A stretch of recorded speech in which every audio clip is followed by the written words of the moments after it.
우리 하나님께서 오늘 주시는 말씀은 창세기 6장 8절 한 절만 우리 같이 봉독하도록 하겠습니다. 창세기 6장 8절 한 절만 같이 봉독하도록 하겠습니다. 같이 봉독합니다. 그러나 노아는 여호와께 은혜를 입었더라. 아멘. 우리 다시 한번 읽읍시다. 시작. 그러나 노아는 여호와께 은혜를 입었더라. 아멘. 할렐루야. 오늘의 말씀의 제목이 뭐냐 하면 따라합시다. 그러나. 그래요. 그러나. 우리는 4주 동안 하나님의 은혜 안에서 죽음에서 건져진 백성들이 모인 곳이 교회이다. 그런데 그 교회가 왜 거인이 되려고 하는지에 대한 이유를 한번 살펴보았고, 그리고 거인이 되려고 하는 것이 왜 죄인지도 살펴보았습니다. 그리고 결론적으로 교회가 어떤 모습으로 나아가야 되는지에 대해서도 살펴보았습니다. 사람은요, 하나님 절대 의존적 존재입니다. 그 말인즉슨 여러분들이 가장 행복하고, 가장 행복이 아니라 참된 행복을 누릴 수 있는 방법은 하나님께 완전히 의존되어져야 된다라는 겁니다. 만몬이라고 하는 이 재물이 우리의 주인이 되면 안 됩니다. 제가 지난주에 만모나이에 대해서 말씀을 드렸어요. 그죠? 만몬이 우리의 주인이 되면 안 되고 하나님이 우리의 주인이 되기를 주님의 이름으로 축원합니다. 하지만 인간의 타락으로 하나님은 그 죄로 물든 인간을 더 이상 당신의 처소로 삼을 수 없었기 때문에 하나님은 우리에게 죄를 멸하시기를 원하셨고, 그리고 또 그 이유가 뭐냐면 하나님과 죄는 공존할 수 없어요. 그래서 우리는 죄된 삶을 살 수밖에 없었던 겁니다. 그래서 창세기 6장 3절을 보면 여호와께서 이르시되 나의 영이 영원히 사람과 함께하지 아니하리니 이는 그들이 육신이 됨이라. 그래요. 육신이 됨이라. 하나님의 영이 함께하지 않는 진멸당할 수밖에 없는 존재가 되어버린 겁니다. 그때부터 타락한 인간들은 하나님의 처소로서의 역할을 할 수 없었습니다. 그런데 신약 성경에 보면 인간들에게서 떠나가신 그 하나님의 영광을 이 땅에 육신에서 오신 분이 그대로 담고 오셨으니 그분이 누구냐? 바로 예수 그리스도이시다라는 겁니다. 그래서 그분을 우리가 이 교회의 주인이라고 이야기하고 참된 성전이라고 우리가 이야기를 하는 거죠. 요한복음 1장 14절에 그 말씀이 명명백백히 기록되어져 있습니다. 우리 같이 한번 읽어볼까요? 시작. 말씀이 육신이 되어 우리 가운데 거하심에 우리가 그의 영광을 보니 아버지의 독생자의 영광이요 은혜와 진리가 충만하더라. 아멘. 아버지의 독생자의 영광이라고 하는 것은 아버지가 독생자에게 주신 그 자신의 영광이라는 뜻입니다.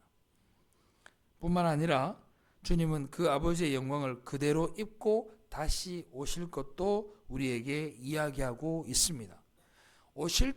처음 오실 때도 하나님의 영광을 입고 오셨고 다시 오실 때도 하나님의 영광을 입고 오신다라는 겁니다. 마태복음 16장 27절 다 같이 읽어봅시다. 시작. 인자가 아버지의 영광으로 그 천사들과 함께 오리니 그때에 각 사람이 행한 대로 갚으리라. 아멘. 인자가 아버지의 영광으로 온다 그래요. 그러니까 하나님의 영광, 하나님의 성품, 그리고 하나님의 하나님 되심이 예수 그리스도 안에서 그대로 나타난다라는 말입니다. 그래서 히브리서에서 주님을 가리켜서 뭐라고 표현하느냐? 하나님의 영광이라고도 표현을 합니다. 그리고 또는 하나님의 형상이라고도 표현합니다. 한번 봅시다. 히브리서 1장 1절로 3절 제가 읽겠습니다. 옛적의 선지자들을 통하여 여러 부분과 여러 모양으로 우리 조상들에게 말씀하신 하나님이 이 모든 날 마지막에는 아들을 통하여 우리에게 말씀하셨으니 이 아들을 만유의 상속자로 세우시고 또 그로 말미암아 모든 세계를 지으셨느니라. 이는 하나님의 영광의 광채시요 그 본체의 형상이시라. 그의 능력의 말씀으로 만물을 붙드시며 죄를 정결하게 하는 일을 하시고 높은 곳에 계신 지극히 크신 이의 우편에 앉으셨느니라. 아멘. 여기 보시면 하나님의 아들 성자 예수 그리스도를 가리켜 하나님의 영광의 광채이시고 하나님 본체의 형상이라고 이야기를 합니다. 예수님을 처소 삼으셔서 당신의 영광을, 형상을 그분 안에서 나타내고 있다라는 뜻입니다. 사랑하는 성도 여러분, 그 형상이 본디 여러분들의 심령 가운데 있어야 했던 것들이었습니다. 인간이 죄로 타락하지 않았다면 우리는 그 하나님의 형상을 보존케 할 수 있는 그런 존재들이었습니다. 그런데 하나님의 형상으로 지어졌음에도 불구하고 하나님의 창조의 목적을 거스르고 인간이 범죄함으로 창세기 1장 27절에 나온 하나님의 형상대로 지으신 그 인간들이 타락하게 되고 창조의 목적에 반한 인생을 살고 마는 겁니다. 우리는 어쩌면 살아라 말하지 않은 일들을 우리는 어쩜 그렇게 잘하는지 몰라요. 제가 날마다 느끼는 게 뭐냐면 우리는 참 청개구리 같다라는 생각을 합니다. 하지 말아야지라고 생각하는 순간 그것을 하려는 의지가 생겨나더라는 겁니다. 그게 죄의 본질이에요. 내가 사람들에게 욕하지 말아야지라고 말하는 순간 욕할 일이 생기고 그리고 욕을 하게 되고 내가 참아야지 하면 잘 못 참습니다. 그런데 내가 안 참을 거야 라고 얘기하면 참게 되고 마치 꼭 청개구리처럼 그런 생활을 하는 것을 우리가 발견할 수 있습니다. 그런데 인생에 우리에게 주어진 인생의 목적은 너무나도 명확합니다. 한번 따라해 볼까요? 하나님의 형상을 회복하자. 우리의 목표 지점은 명확해요. 그러나 그 하나님의 형상을 회복하는 일들은 여러분들의 힘만으로는 할 수 없다는 것도 하나님이 우리 인생 가운데 가르쳐 주시는 겁니다. 그걸 우리가 배우는 거예요. 아, 하나님, 내 힘으로는 주님의 형상을 회복할 수 없군요. 하나님, 제 힘으로는 절대 의로운 의인이 될 수가 없군요를 인정하게 될 때 하나님이 여러분들을 의롭게 하시고, 할렐루야, 하나님이 여러분들의 심령을 통하여 하나님의 형상이 회복되어지게 하더라. 그것을 우리는 신앙의 고백이라고 얘기를 하는 거예요. 그래서 성경 신학을 보면 우리에게 이 땅에서 무슨 모습을 드러내라고 얘기하느냐? 성령의 9가지 열매를 맺으라 이렇게 얘기합니다. 사랑과 화평과 온유와 절제와 양성과 이런 열매들이 뭘 통해서 이 땅을 하나님의 형상을 회복하는 것으로 목적하고 살아가다 보면 그 삶 가운데에서 믿음으로 말미암아 내가 의인으로 확정되는 역사가 내 안에 일어나게 되고 그 열매로서 사랑과 희락과 화평과 양서와 온유와 절제와 이런 것들이 맺혀지게 되는 거예요. 할렐루야. 그런데 우리는 거꾸로 하죠. 나는 오늘부터 사랑할 거야. 나는 오늘부터 온유해질 거야. 나는 오늘부터 절제할 거야 하고 시작하면 여러분들은 절대로 온유해질 수 없고 절대로 사랑스러운 존재가 될 수 없어요. 하나님, 내 힘으로는 부족합니다 라고 고백할 때 하나님의 도우심이 임하고 하나님이 여러분들을 도우시고 하나님이 여러분들을 성령 충만한 존재로 세우신다는 사실을 꼭 기억하시기를 주님의 이름으로 축원합니다. 그걸 통해서 하나님이 우리한테 보여주신 게 뭐냐면 이런 거예요. 야, 너 있잖아. 네가 약한 걸 나한테 고백하고 나에게 모든 것을 의존하고 사니까 내가 너를 반드시 의인 되게 하고, 할렐루야, 내가 너를 반드시 하나님 백성 되게 하고 내가 너를 반드시 하나님 나라의 거하는 백성으로서의 존재로 삼아줄 거야 하는 의지가 여러분들 삶 속에 하나님의 의지가 투영되기 시작하면 여러분들의 삶을 통해서 그 모습이 막 나타나는 거예요. 아멘. 그래서 이 땅에 하나님의 영광을 담고 오신 예수님께서 우리 성도들에게 본을 보이시기 위해서 하나님의 뜻에 죽기까지 복종하는 모습을 보이신 겁니다. 하나님의 영광이 내 안에 있으면 죽기까지 충성하게 돼. 할렐루야.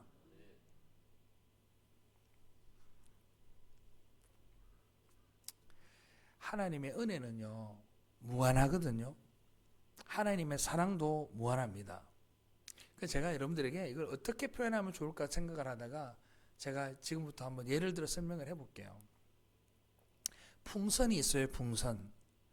풍선이 보면 큰 풍선도 있고 작은 풍선도 있지만 보통 한 요만해요. 그죠? 요만합니다. 그런데 그 풍선을 늘리지 않고 담으면 10ml 밖에 안 들어간다고 쳐봅시다. 그게 우리 인생이에요. 안 늘어난 상태. 그래서 그 10ml를 채우겠다고 막 용을 쓰는데 채워져요? 안 채워져요? 채워지지 않는 거예요. 좀 채워지려면 넘쳐버리고 좀 채워지려면 쏟아져 버리고 좀 채워지려 하면은 그런 거죠. 아무리 갖다 부어서 10ml를 채우려고 해도 그 10ml도 못 채워요.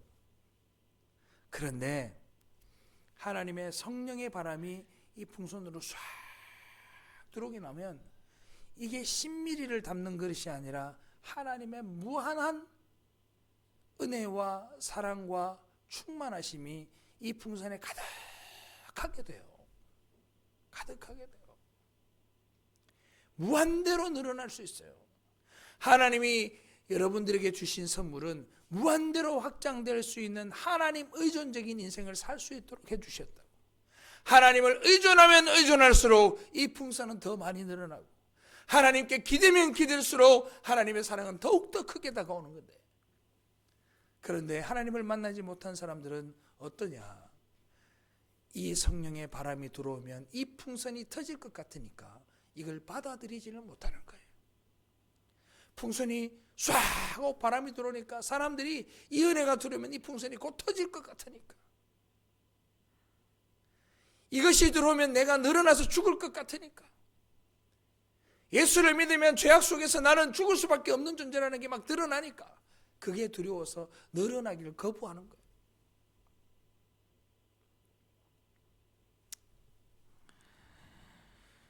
그러니까 세상 사람들은요 그 10ml에다 계속 부어본들 만족이 없는 거예요. 하나님의 은혜가 없으니 만족이 없는 거예요. 거기에다가 물을 넣어봐도 거기에다가 가루를 넣어봐도 다 채울 수가 없습니다. 그런데 하나님의 성령의 바람이 들어오니 그 안에 가득한 성령의 충만함이 모든 것을 이겨내고 모든 하나님의 사랑과 은혜를 풍성히 받아낼 수 있는 그런 그릇이 되더라. 성도의 심령은 그런 심령이어야 돼요. 아멘.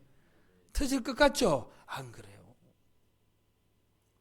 하나님의 은혜가 충만히 들어오면 덩달아 모든 것이 풍성해집니다.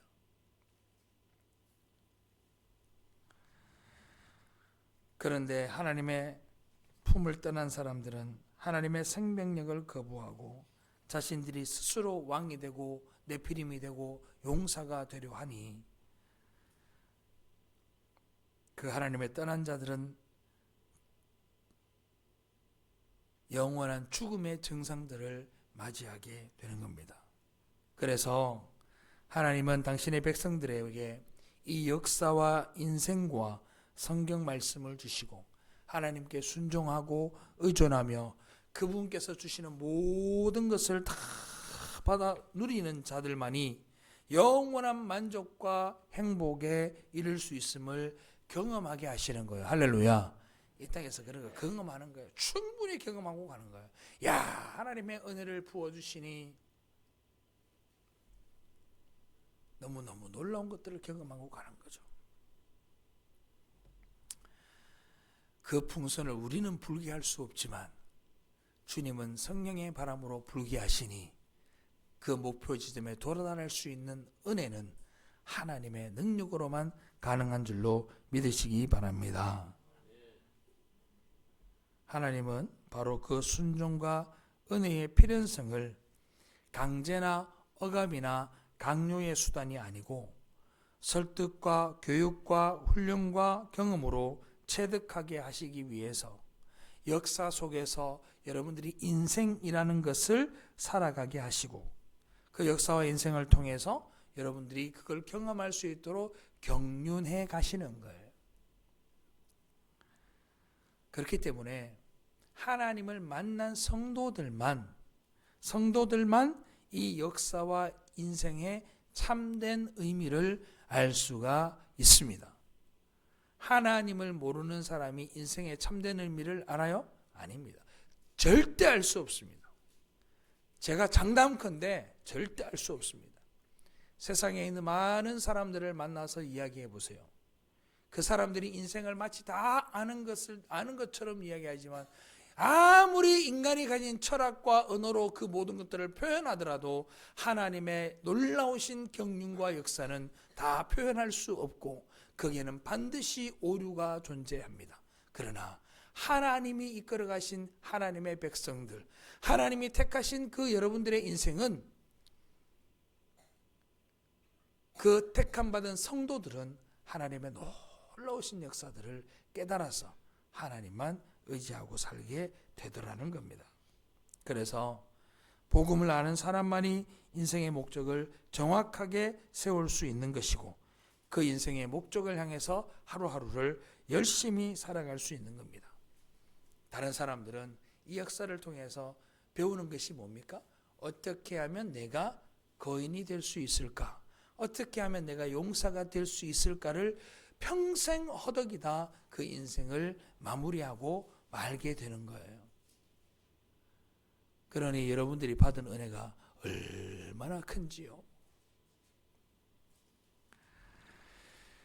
하나님의 은혜를 떠나서 스스로 내피림이 되고 용사가 되고 유명한 자가 되려는 자들은 하나님의 심판으로 멸망받게 되지만 그 속에서 하나님의 은혜를 입어서 순종과 은혜의 필연성, 십자가의 필연성을 이해하게 되어서 그분께만 순종하고 의뢰하는 자는 하나님의 혼인잔치의 초청을 받아서 하나님과 함께 놀라운 은혜를 경험하게 될 줄로 믿습니다.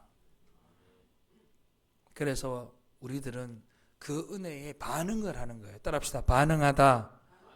그 은혜에 반응하는 것으로 우리가 하루하루를 살아가는 거예요. 하나님이 인생의 모든 것을 경륜해 가시는구나. 맞아요, 하나님. 맞아요, 하나님. 당신께서 모든 것의 주인입니다. 라고 인정하고 하루하루를 살아가니 그 살아가는 인생이 어찌 하나님을 알지 못하는 자들과 같을 수 있느냐는 말입니다. 같을 수 없다는 거죠.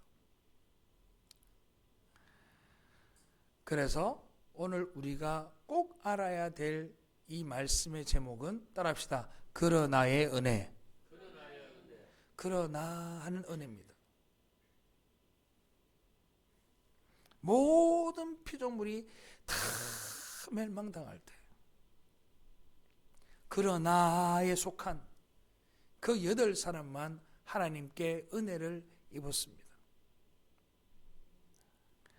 성경을 보면 질서와 무질서, 그리고 조화와 부조화, 창조와 역창조 이런 것들이 계속 반복적으로 나타납니다.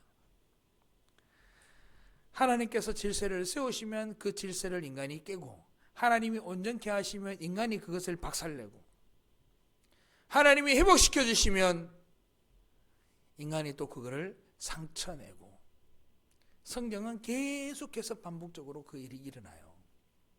그런데 그 하나님의 심판 뒤에 하나님께서 그러나의 은혜를 주셔서 하나님의 택한 백성들은 구원하여 주시고 택하여 불러주시고 하나님이 백성 되게 하신 거예요. 아무리 인간이 그걸 부숴도 하나님이 다시 회복해 하시더라. 우리가 그 관점에서 이 노아 홍수의 사건을 보게 되면 홍수 사건은 역창조의 극치 부분이라고 말할 수 있습니다. 하나님의 질서의 세계, 조화의 세계가 인간의 타락으로 말미암아 역창조가 일어나게 되고 완전히 그 인간들은 다 타락하게 돼서 하나님께서 창조하신 것을 하나님께서 멸해버리시는 역창조의 일들이 벌어지게 되는 겁니다. 그러나 그 역창조 속에서 꽃피는 새로운 창조가 그 폐허의 자리에서 나타나게 되는 거예요. 이게 무슨 말이냐? 자, 한번 봅시다. 창세기 8장 11절. 우리 다 같이 한번 봉독해 봅시다. 시작. 저녁 식사가 그에게로 돌아오면 그 잎에 감람나무 새 잎사귀가 있는지라 노아가 땅에. 자, 이게 뭐냐면 감람 새 잎사귀가 있다 이렇게 얘기합니다. 감람 새 잎사귀가 뭐냐? 모든 것이 다 멸망하고 다 물에 갇혔어요. 그런데 새 잎사귀가 올라온다라는 건 뭘 의미하냐면 성경에서 우미 돋고 싹이 튼다라는 것은 새로운 것이 시작된다라는 이야기입니다. 그래서 감람나무가 어떤 나무죠? 올리브나무 새 잎사귀가 하는데 비둘기가 그걸 물고 온 거예요.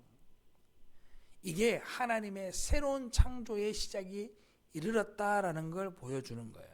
하나님의 창조되었던 것이 노아의 홍수로 완전히 멸망당하게 되고 노아의 멸망이 끝나고 난 다음에 감람 새 잎사귀를 통해서 새로운 역사가 시작될 걸 하나님이 우리에게 미리 알려주시는 거예요. 노아의 홍수 사건을 포함한 성경 전체가 담고 있는 메시지는 홍수와 물로 멸해지는 역창조, 즉 세상의 심판에 초점이 있는 것이 아니라, 자 따라합시다. 새 창조에 초점이 있다. 그 새 창조의 키워드가 뭐냐? 바로 그러나입니다. 그러나 여러분들, 하나님은요, 아니 성경과 역사는요, 누구에게만 관심이 있느냐? 따라합시다. 성도에게만 관심이 있다. 성경과 역사는 누구에게만 관심이 있느냐? 하나님의 백성들에게만 관심이 있어요. 다른 사람은 심판받을 자들이었어요. 그 심판받을 자 속에 우리도 원래는 포함되어 있습니다. 노아는 범죄하지 않았나요? 노아도 범죄했습니다. 두렵고 무서운 일입니다. 하나님의 백성들만 하나님은 관심이 있는 거예요. 여러분 무섭지 않아요? 안 무서워요? 전혀 아무 관심도 없어요? 느낌도 없어요? 하나님은요, 하나님 백성들에게만 관심이 있다니까요. 하나님의 백성들이 아닌 자들에게는 하나님은 관심이 없습니다. 역사 속에 수없이 많은 수백, 수천, 수억 명이 죽어나가도 그들에게는 관심이 없어요. 하나님은 하나님의 택한 백성들에게만 관심이 있다. 할렐루야. 그래서 하나님은 성경을 통해서 우리한테 무슨 말을 하고 있느냐? 이 말 하는 거야. 야, 인생 사는 거 힘들지. 근데 걱정하지 마. 내가 너희를 위해서, 너희를 선택하고 너희를 불러서 너희를 위해서 모든 것을 예비해 놓고 내가 너희를 반드시 새하늘과 새 땅에 오게 할 거야. 그러니까 걱정하지 말고 다 감당해 내어라. 할렐루야. 내가 너의 아버지고 내가 너의 주인이고. 할렐루야. 우리를 성경 말씀이 그렇게 독려하고 있는 거예요. 그런데 이 성경 말씀을 가지고 어떻게 하면 복받을 수 있을까 하는 마치 경전처럼 여기는 사람들이 얼마나 많이 있습니까? 아니라고요.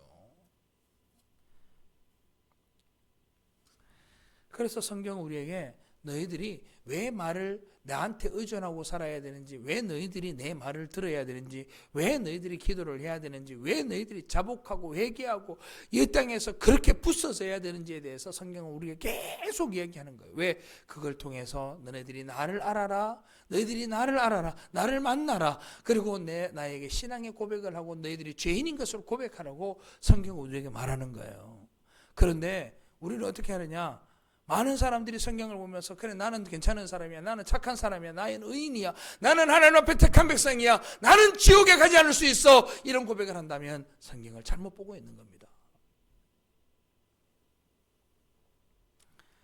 그러니 이러한 소망의 메시지를 갖고 살아가는 성도가 이 세상을 겁낼 이유가 있나요? 겁낼 이유가 없는 거예요. 따라합시다. 옆 사람 보고 인사합시다. 두려워하지 맙시다. 두려워하지 마세요. 겁은 누가 먹어야 되느냐? 저 세상에 있는 하나님을 알지 못하는 자들이 심판을 두려워하고 죽을 것을 두려워하고 지옥을 겁내야 하는 거예요. 우리가 왜 겁을 내요? 우리에게는 새 하늘과 새 땅이 있고 하나님 나라가 여러분들에게 준비되어 있으니 겁내지 말고 두려워하지 않기를 주님의 이름으로 축원합니다. 세상이 두려워해야지. 그렇기 때문에 우리가 만약에 성도라면 이 심판과 저주와 멸망의 시간들, 멸망의 사건들을 바라보면서 두려워할 것이 아니라 감당할 수 없는 감사로 우리에게 다가와야 돼요. 아버지, 나 같은 사람도 구원해 주시나요? 할렐루야. 그게 감사로 다가와야 돼요.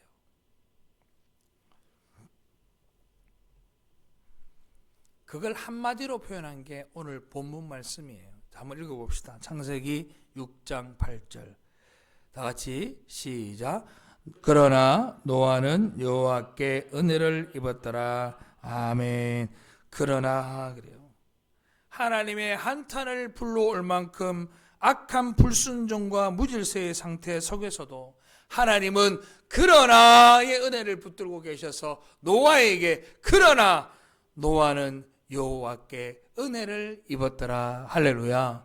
이 말씀이 여러분들에게 해당되는 말씀이 되기를 주님의 이름으로 축원합니다. 따라합시다. 우리 자기 이름 붙여서 그러나 광수는 시작. 그러나 광수는 여호와께 은혜를 입었더라. 아멘. 이러한 역사가 주님께 있기를 바랍니다. 여러분들께 있기를 바라요. 정말이에요. 여러분들 하나님이 한탄하시는 그 인간들 가운데 노아도 속해 있었습니다. 그러나 노아는 은혜를 입었더라. 자, 창세기 6장 7절 한번 볼까요? 이르시되 내가 창조한 사람을 내가 진면에서 쓸어버리되 사람으로부터 가축과 기는 것과 공중의 새까지 그리하리니 이는 내가 그것들을 지었음을 한탄함이니라 하시니라. 아멘. 여기서 쓸어버리다라고 되어 번역이 된 이 마하라는 단어는 따라합시다. 완전히 부수고 완전히 없애다. 완전히 부수고 완전히 없애는 것을 이야기하는 거예요. 그걸 쓸어버리다 그래요. 하나님은 하나님이 세우신 질서와 통제와 조화를 떠나 존재하는 모든 것들은 단 하나도 남겨두지 않습니다. 싹 다 죽여버려요. 여러분들 하나님의 복은요 완전한 복이거든요. 근데 하나님의 심판도 완전한 심판이에요. 완전한 심판이에요. 하나도 그 앞에는 설 자가 없어요. 누구만 하나님이 택하여 부르신 그러나의 은혜를 붙들고 있는 사람만 거기서 살아날 수 있어요. 아멘. 자, 이 6장 8절을 히브리어에 보면 예노아흐 빼네 이렇게 돼 있어요. 이 빼네라는 동사가 단어가 무슨 뜻이냐면 한번 따라해 볼래요? 눈이죠. 눈이라는 뜻이에요. 빼네라는 뜻이 아인이라는 눈이 여러분들 영어로 아이라고 알죠? 눈이라는 단어인데 이게 히브리어로는 아인이라고 불러요. 눈을. 그래서 앞에다가 붙여가지고 연계형리를 써서 빼네라고 이야기를 하는데 이게 무슨 말이냐면 노아는 여호와께 은혜를 입었다라는 말은 여러분들이 생각할 때는 노아 하나님께서 야를 어떻게 뭔가 해줬는 것처럼 보이지만 원어 그대로 보면 이렇게 말할 수 있어요. 하나님의 눈에는 노아는 여호와의 눈에 은혜가 보였다라는 뜻입니다. 즉 하나님의 눈에 그 은혜가 있어서 구해준 것이지 하나님의 눈에 합해서 하나님의 눈에 합한 행위를 해서 하나님의 눈에 합한 행동을 해서 그가 은혜를 입은 게 아니에요. 하나님이 보니까 야, 은혜스러운 거지 얘는. 이게 무슨 말이냐면 좀 더 쉽게 말씀을 드릴게요. 여러분들 콩깍지 씌었다라는 말 알죠? 콩깍지 씌었다라는 말 알죠? 누군가 예쁘다고 막 그러잖아요. 제가 그런 사람들 가끔씩 봐요. 어떤 분이 우리 와이프가 너무 예뻐요. 막 우리 와이프는 정말 뭐 이렇게 예뻐, 이렇게 예쁘고 저렇게 예쁘고 막 이렇게 해서 그래서 그래요. 나중에 어떻게 기회가 있어서 그 와이프를 또 만나는데 내 눈에는요 하나도 안 예뻐요. 그렇죠? 누구 눈에만 예뻐? 그 사람한테만 예쁜 거야.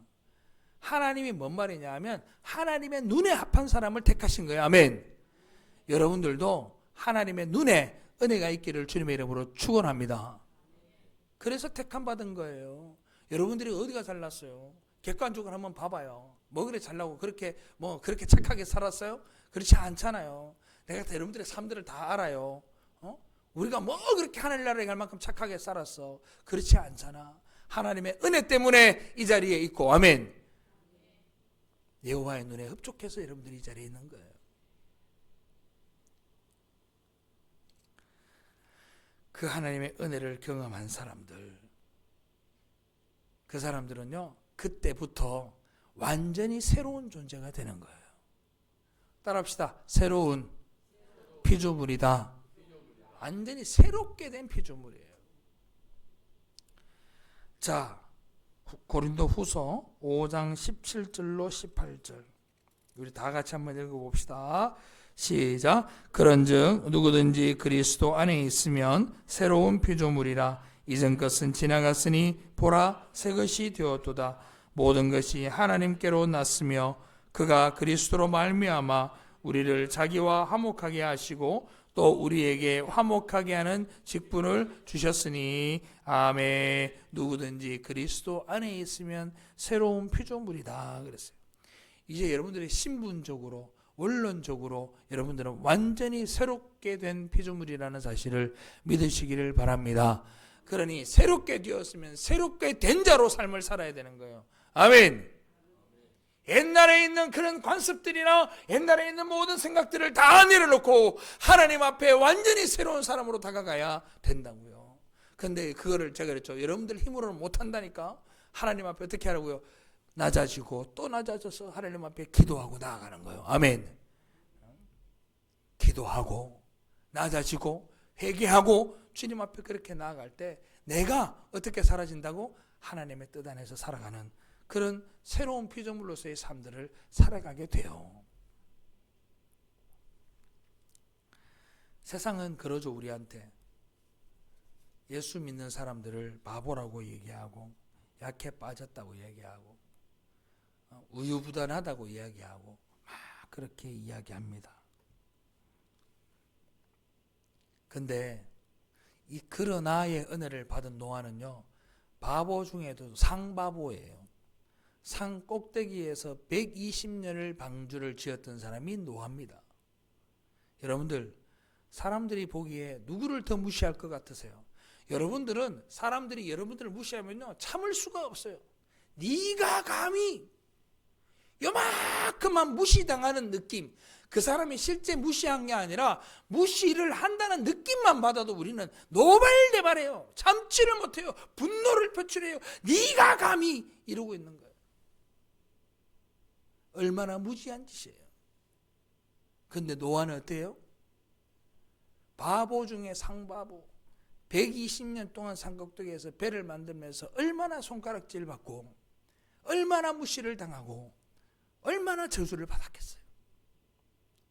그런데 하나님이 그 노아를 그러나 노아는 여호와께 은혜를 입었더라. 할렐루야.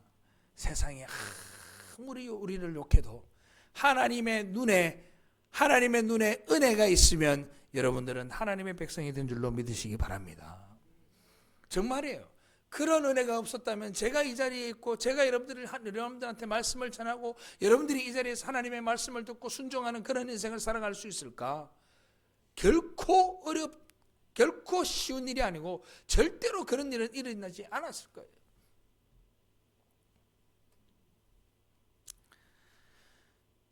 그런데 한번 생각해 봅시다. 우리에게 손가락질하고 욕하는 사람들, 그 사람들은 과연 어떤 인생을 살아갈까? 그 사람들은요, 거인이 되려고 사는 거예요. 이 땅에서 용사가 되고 네피림이 되고 영웅이 되려고 살아가는 사람들이에요. 참 인간이 희한합니다. 100세가 돼도요, 90세가 되어도요, 자존심 못 버려요. 조금만 무시하는 것 같으면 노발대발 해요. 그걸 많이 봐요. 제가 많이 봐요.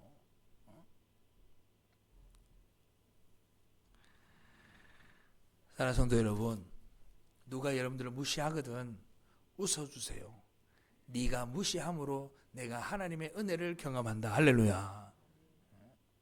그렇게 받아줘요. 좀 공격당하고 살아도 돼요.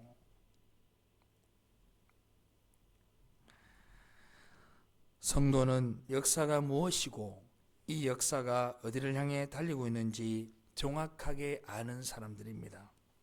여러분들은 알죠? 세상 사람들 그 누구는 몰라도 여러분들만 아는 게 있어요. 뭐예요? 예수 그리스도가 이 땅에 여러분들을 구원하러 오신다. 할렐루야. 이거보다 명확한 뉴스가 어디 있어요? 이거보다 좋은 뉴스가 어디 있냐고. 역사는 그렇게 흘러가게 되어 있어요. 자기 자신의 악함과 무력함과 무익함을 깨닫고 하나님께 도우심을 구하고 기도하고 하나님께서 명령하신 하나님 사랑, 이웃 사랑 열심히 실천하다가 그냥 가면 되는 거예요.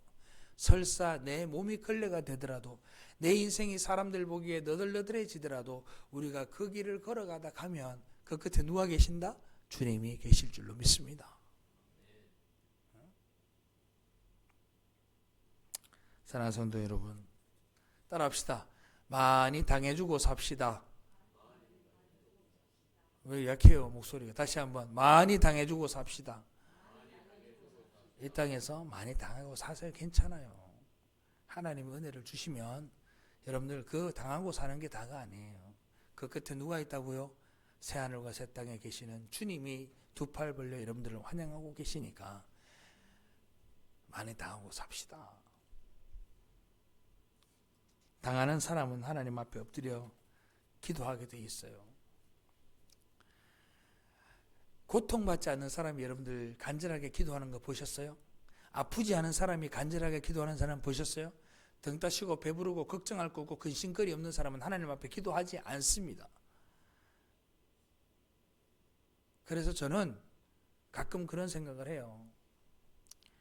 집에 조금 어려운 일이 있거나 그렇게 되면 제가 기도해, 우리 김주희 사모님 앉아있는 저 자리에 앉아서 기도를 해요. 하나님, 저에게 또 기도할 제목을 주시네요. 감사합니다. 그래요. 어려운 일들이 있어요. 지금 막상 우리 앞에 닥친 일들이 얼마나 많아요. 이제 다음 주부터는 제가 이제 살림을 살아야 되는데 걱정이 태산이에요. 그러나 그 어려운 일들마저도 제가 감사한 게 뭐냐면 뭐 이거 닥치면 할 수 있어. 힘들면 힘든 대로 감사가 나오고, 아멘. 풍요하면 풍요한 대로 감사하고 살아가는 거예요. 말씀을 마칩니다. 당하고 산 사람들은요, 기도하고, 고통받은 사람은 기도하고, 아픈 사람은 기도하지만 우리에게 비방하고 질투하고 시기하고 욕한 사람은 기도하지 않아요. 회개하지 않습니다. 그든 낯짝 두껍게 얼굴을 빳빳하게 들고 살아갈 거예요. 그러니 우리가 그러나의 은혜를 받았다면 좀 당해도 괜찮다. 하나님이 다 면하시는 가운데 그러나 광수는 여호와께 은혜를 입었더라. 할렐루야. 여러분들에게 그런 은혜가 있다면 이 세상에 있는 모든 어려움쯤은 여러분들이 여유있게 감내해내고 혹시나 힘들고 괴롭고 어려울 때는 주님 앞에 와서 엎드려 기도하면 주님이 여러분들에게 또 다른 희망과 용기를 허락하여 주실 줄로 믿습니다. 꼭 그런 인생을 살아내시기를 주님의 이름으로 축원합니다. 기도하겠습니다.